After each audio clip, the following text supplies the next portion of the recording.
Boa tarde a todos, sejam todos bem-vindos. Vamos então iniciar os estudos dessa tarde, fazendo a nossa prece. Rogando a Jesus o amparo a todos nós neste momento, encarnados e desencarnados. Que possamos prestar muita atenção no estudo dessa tarde, como a gente sempre diz, para que nós possamos aprender e colocar em prática estes ensinamentos de Jesus em todos os momentos da nossa vida.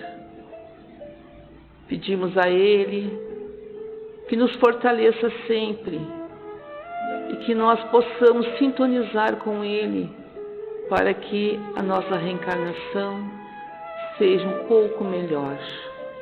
Que a Tua luz, Jesus, seja espargida sobre todos nós, hoje e sempre. Que assim seja. Boa tarde a todos. É uma satisfação estar mais uma vez aqui nessa sociedade, a convite que me foi feito pelo Décio Carvalho, presidente aqui desta casa. Estivemos aqui o ano passado e estamos retornando. Uma satisfação muito grande de estarmos nessa sociedade, nessa casa espírita de amor e caridade. E que estará fazendo, como foi dito há pouco, na semana que vem, na quinta-feira da semana que vem, dia 27, 70 anos de efetivos trabalhos de auxílio, de ajuda a encarnados e desencarnados, que vêm aqui nesta casa em busca do auxílio, da palavra amiga, do esclarecimento e da educação espírita, tão importante para nós entendermos a doutrina espírita. Então, isso é muito importante. Então, muito obrigado e parabéns a todos os trabalhadores e participantes dessa tão amada sociedade espírita.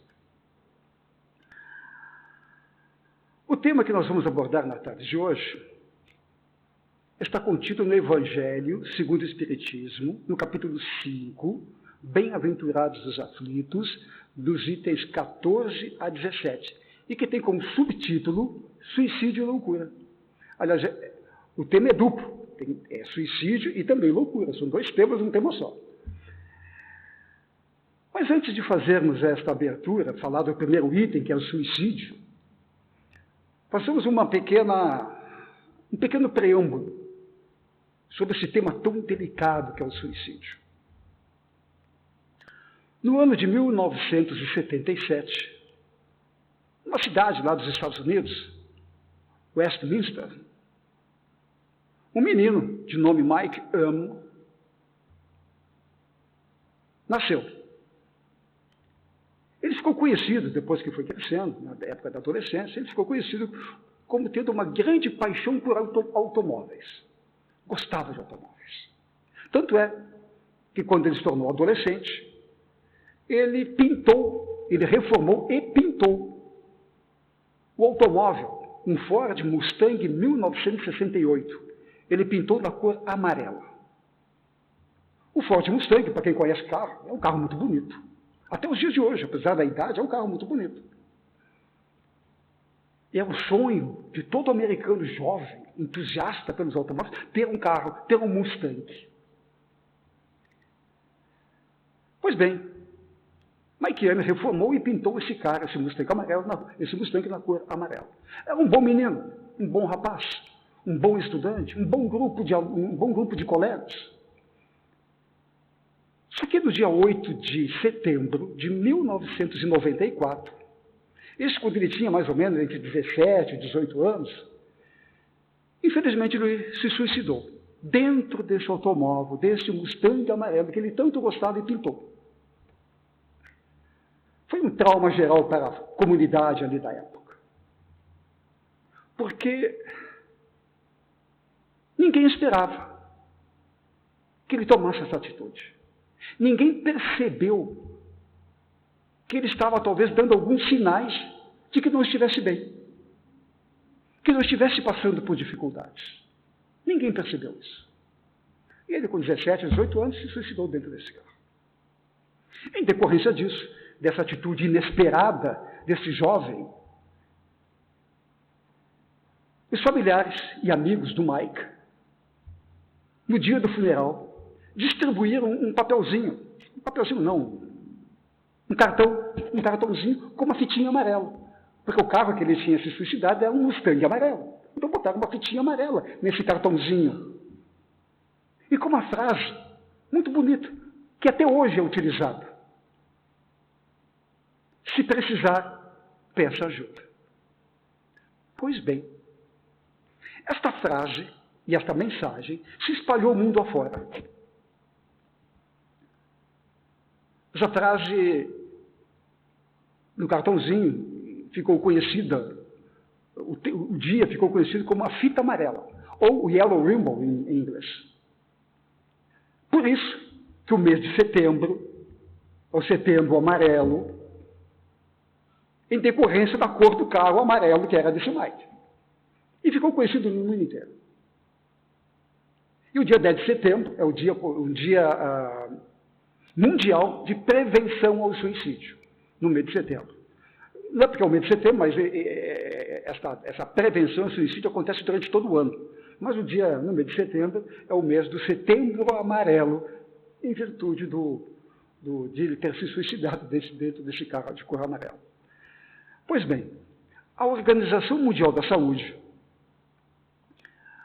publicou um texto que foi inserido no boletim epidemiológico do Ministério da Saúde aqui do Brasil, em setembro de 2021. E ali ele diz, a Organização Mundial da Saúde, que o suicídio é um importante problema de saúde pública. Nesse texto, estima-se que mais de 700 mil mortes acontecem anualmente em todo o mundo, em decorrência do suicídio. O Brasil é o quarto país do mundo em número de suicídios. Somente atrás, se não me engano, da Índia, China, Estados Unidos, Rússia, Japão, Coreia do Sul e Paquistão. O Brasil é o oitavo país em número de suicídios. E sendo a maior causa de mortes, a quarta maior causa de mortes do mundo, entre jovens de 15 a 29 anos. Olhem só que coisa forte, preocupante. Saúde pública, como foi dito há pouco. E um dado mais preocupante, que, infelizmente, para nós gaúchos, o estado do Rio Grande do Sul é o que apresenta maior número de casos de suicídio do Brasil. Atrás somente de Santa Catarina, depois, logo abaixo, Piauí, e depois Mato Grosso do Sul. O Rio Grande do Sul é o que tem o maior índice de suicídios. Seguido de Santa Catarina, Piauí e Mato Grosso do Sul. E nesse documento do Ministério da Saúde, faz uma outra constatação. O número de mortes de pessoas do sexo masculino é 3 vezes maior do que os do sexo feminino. Então, muito mais homens, jovens e homens de qualquer idade, se suicidam 3 vezes mais do que as mulheres. Então, fizemos todo esse apanhado histórico e estatístico para vermos que o suicídio é um caso realmente muito grave. Preocupante. Ao menos para o nosso estado aqui, que é o campeão em mortes pelo suicídio. E um caso e uma situação que está se agravando também, está se constatando agora nos últimos 10 anos, o número de idosos que estão cometendo suicídio. Não é somente entre os jovens. Por vários motivos que não vem aqui comentados e que não faria parte do escopo da nossa apresentação. Então, mas vejamos então o que o Espiritismo tem a dizer a respeito disso. A Associação Médica Espírita, a AME, Associação Médica Espírita do Brasil, em conjunto com a Federação Espírita Brasileira, a FEB, ela publicou, já faz alguns anos, acho que uns 5, 6 anos, uma cartilha chamada Cartilha de Prevenção ao Suicídio, excelente material. Material didático, muito bem redigido. Olha, está disponível na internet, pode baixar, basta botar ali no Google, Cartilha de Prevenção ao Suicídio. Bota ali AME Brasil, ou FEB Brasil, já vai poder ali fazer o download, para baixar o arquivo. Essa cartilha contém uma série de informações muito importantes, informações médicas, e como é uma cartilha vinculada à Associação Médica Espírita do Brasil, tem recomendações espíritas. Isso é muito importante. Mas essa cartilha tem um itemzinho ali que diz como identificar sinais de que uma pessoa pode estar pensando em se suicidar.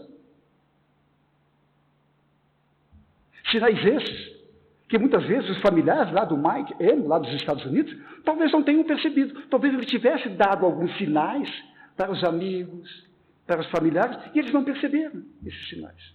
Então, nessa cartilha da Federação Espírita Brasileira e da Associação Médica Espírita do Brasil, ali ele relata alguns sinais que as pessoas podem perceber. Opa, esse irmão está precisando de ajuda. Essa irmã está precisando de ajuda. Esse familiar está precisando de ajuda. Então, essa cartilha, além das recomendações médicas, contém recomendações sob a luz da doutrina espírita. E ele explica, nessa cartilha, de como acolher espíritas que já tentaram o suicídio. Porque o número de tentativas de suicídio supera o número de suicídios. Então, aquele que cometeu o suicídio já fez uma ou duas tentativas. Então, como acolher esse irmão que está passando por esse drama pessoal? E também como acolher os familiares que passam por esse drama, porque eles sofrem também.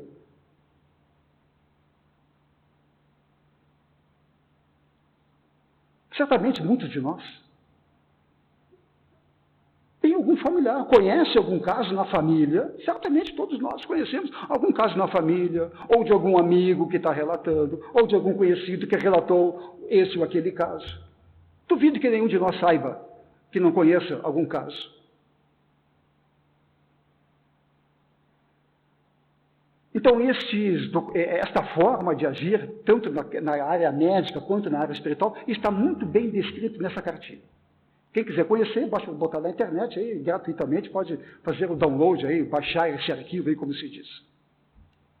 Pois bem, entrando então no Evangelho segundo o Espiritismo, no capítulo 16, no item 16 do capítulo 5 do Evangelho segundo o Espiritismo, está dito ali que a incredulidade, ou seja, de não acreditar, e a simples dúvida do futuro e das ideias materialistas são os excitantes ao suicídio. Ou seja, não acreditar no futuro e acreditar nas ideias materialistas, ou seja, aqueles que não acreditam em Deus, são um dos gatilhos para o suicídio. Por isso, amados irmãos, amadas irmãs, a religião é muito importante. A religião, seja ela qual for. Não é só a religião, a doutrina espírita. Seja ela qual for. São muito importantes. Porque ela serve de freio, de impedimento, de reflexão, antes de tomarmos uma atitude mais intempestiva. Porque todas as religiões, o Espiritismo é religião, tem 3 aspectos fundamentais. O primeiro deles, qual é o primeiro aspecto de todas as religiões? Acreditar em Deus. O Espiritismo acredita em Deus, sim.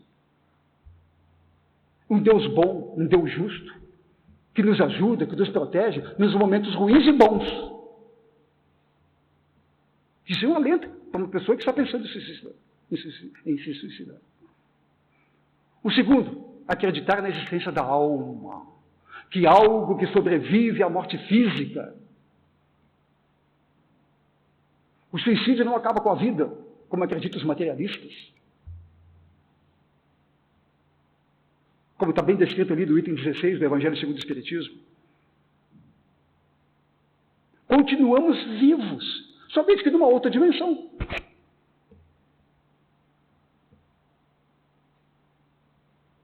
E o terceiro aspecto de todas as religiões é acreditar na vida futura.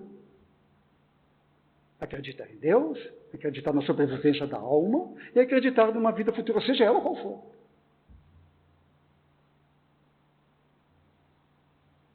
E que seremos responsáveis por tudo aquilo que fizermos. E agora o mais difícil, ou deixarmos de fazer.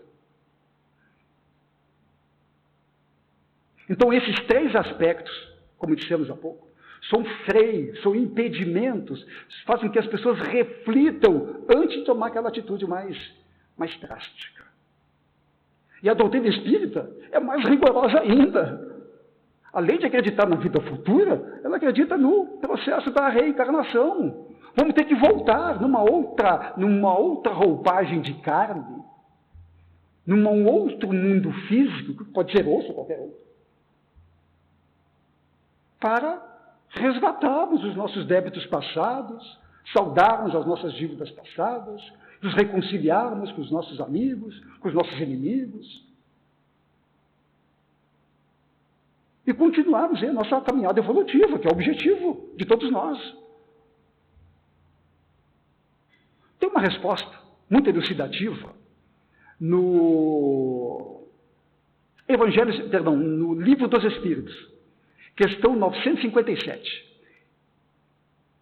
Ele trata exatamente sobre o suicídio.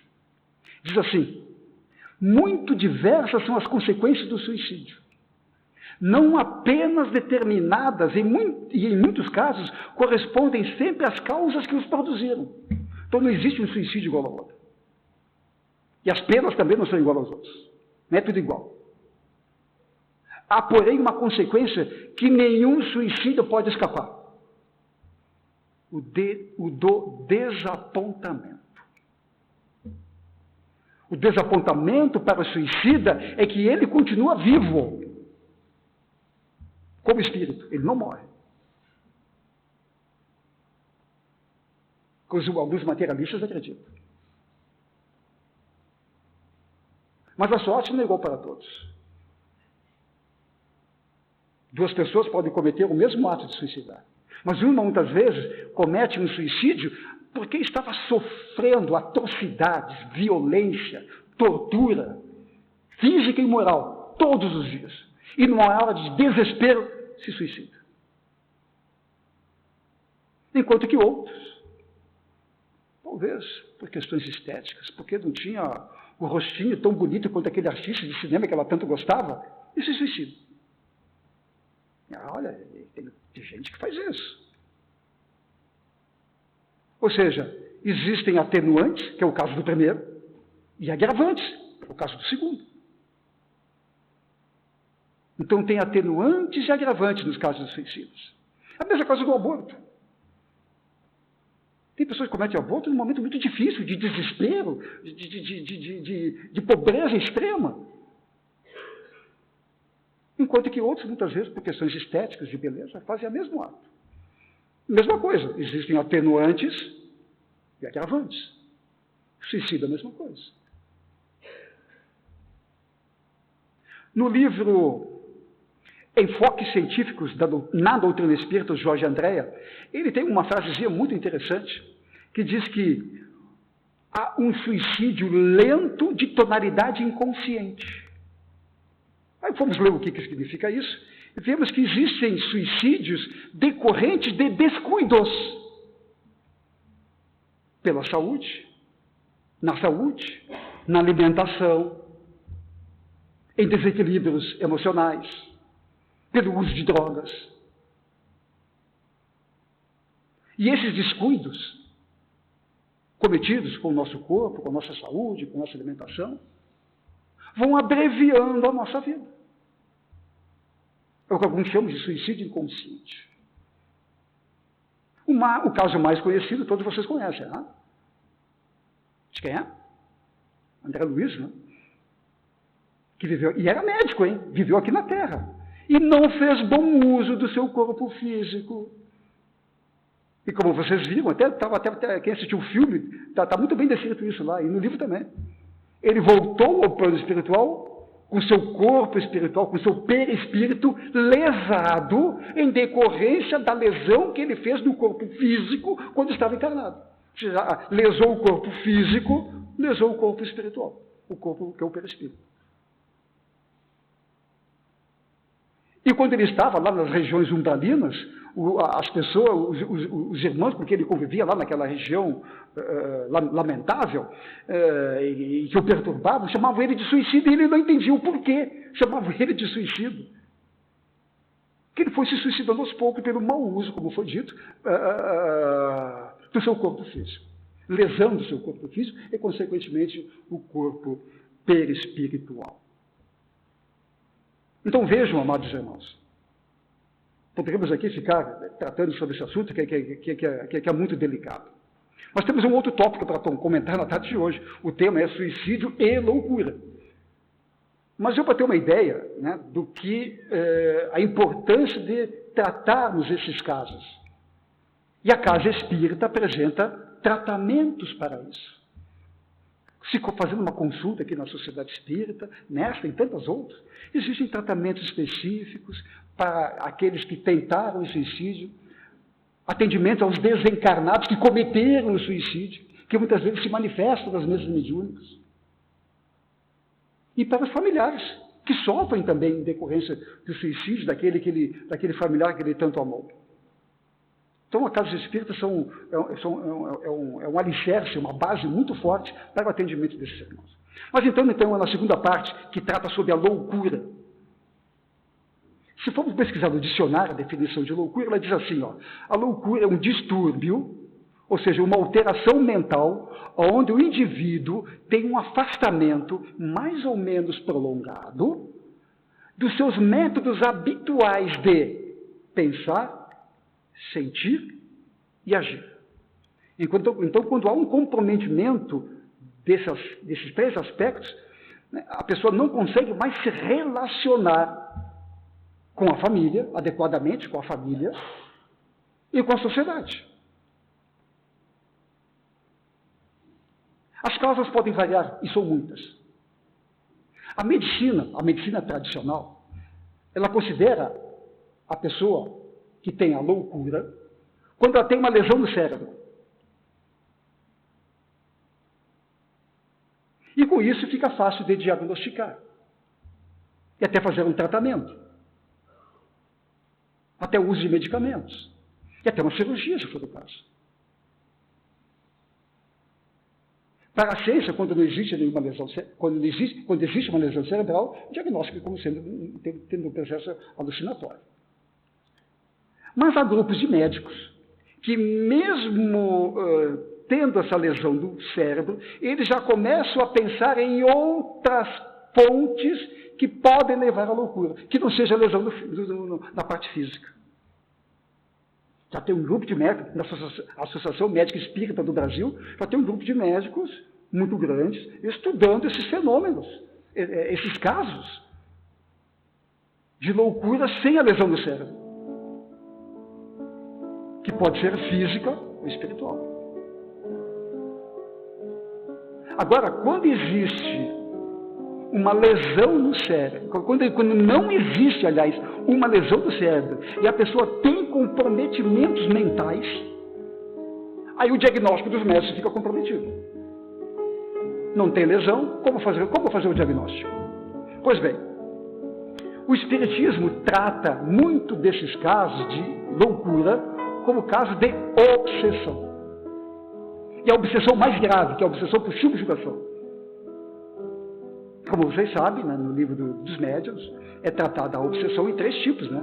Obsessão simples, por fascinação, e a mais grave, por subjugação, que muitas vezes é física e moral. Tem o caso da loucura. Veja o que diz no livro esse do Jorge André. Perdão, é no livro Loucura e Obsessão, do espírito Manuel Filomeno de Miranda, pela psicografia do Divaldo Franco. Diz assim, no aprofundamento do estudo das causas que levam ao desenvolvimento da loucura, diz Manuel Filomeno de Miranda, não se pode mais descartar as incidências da obsessão, ou o predomínio exercido por espíritos desencarnados. Então, amados irmãos, muitas pessoas que, eu me lembro quando eu era pequeno, meu pai tinha um amigo que foi internado aqui no conhecido Hospital São Pedro, chamava aqui o Hospital dos Malucos naquela época. Foi internado lá. E ele tinha um comportamento muito estranho. Os médicos não diagnosticavam fisicamente que ele tinha esse processo. Agora, dezenas de anos depois, a gente percebe que esse irmão estava no processo obsessivo. O que ele precisava era de um tratamento médico aliado a um tratamento espiritual. E quantos, amados irmãos, vocês imaginem isso há 100, 200 anos atrás, que pessoas que viam os espíritos, que ouviam os espíritos, eram taxados de loucos. E eles eram nada mais, nada menos do que médiuns, que ouviam seres que não estavam na vista de todos os outros, e somente eles viam. E eram tratados como loucos, mas eram médiuns. Quantos foram tratados assim, como sendo loucos?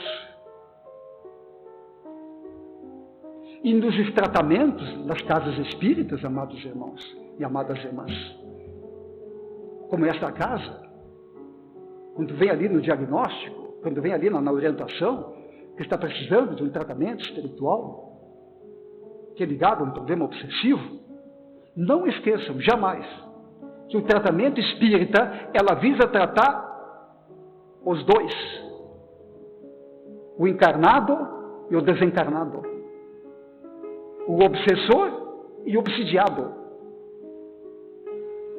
Não é só tratar expulsar ali o malvado do obsessor que está me prejudicando. Muitas vezes o malvado está encarnado. O malvado é o obsidiado, que muitas vezes, numa encarnação passada, prejudicou aquele que agora quer fazer justiça do seu jeito. Então, por isso que muitas vezes o tratamento espiritual para alguns não tem efeito. Porque não querem seguir adiante o tratamento. Porque exige perseverança, precisa assiduidade no trabalho. Que não é fácil, muitas vezes, essa obsessão, que leva muitas vezes à loucura, não é de uma encarnação, não. É de outras encarnações, de várias encarnações, que vão se acumulando ano após ano. Então, por isso que o tratamento na casa espírita é para tratar os dois. Quem está presente, o encarnado e o desencarnado também, que por tabela é tratado. Há um livro muito interessante do patrono da minha sociedade, que é Adolfo Bezerra de Menezes. Ele publicou um livro chamado Loucura sob um Novo Prisma. O que é esse novo prisma? O que é essa nova visão? É a loucura sem a lesão no cérebro. É a loucura decorrente de processos obsessivos. Então existe a loucura com a lesão, que é tratada pelos médicos, e a loucura sem a lesão no cérebro, onde o tratamento espiritual é muito importante.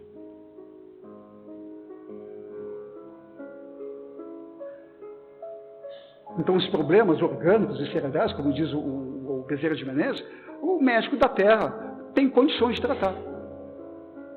E aquele que tem sem a lesão cerebral, mas com comportamentos inadequados, né, que é o caso da obsessão, tratamento espiritual. Ou os dois juntos, tratamento médico e tratamento espiritual. O que é muito saudável. O médico da Terra é parte importante do processo. Em alguns casos, o medicamento é importante. Nos casos onde a pessoa é um pouco mais violenta, onde um pouco mais toma atitudes mais agressivas, muitas vezes o medicamento é importante. Mas o tratamento espiritual, idem. Também deve ser feito. O problema, muitas vezes, não é físico, é espiritual.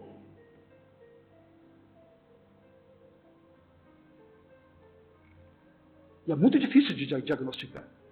E isso leva anos. O tratamento não acontece de dia para a noite, não. Eu falei, essas influências obsessivas já vêm de outras encarnações. Basta ler as obras de André Luiz,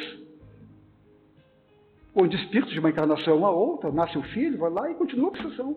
Até que são levados numa reunião mediúnica, eles se manifestam, e ali é feita a doutrinação e o tratamento. Está bem, pessoal? Esse era o nosso objetivo de apresentar esse tema duplo da tarde de hoje, tratando sobre o suicídio e tratando sobre a loucura que está no Evangelho segundo o Espiritismo, capítulo 5, Bem-aventurados os aflitos. Obrigado pela atenção, obrigado pela oportunidade de estarmos mais uma vez aqui, reunidos aqui nessa casa que fará 70 anos aí o ano que vem. Felicidades a todos.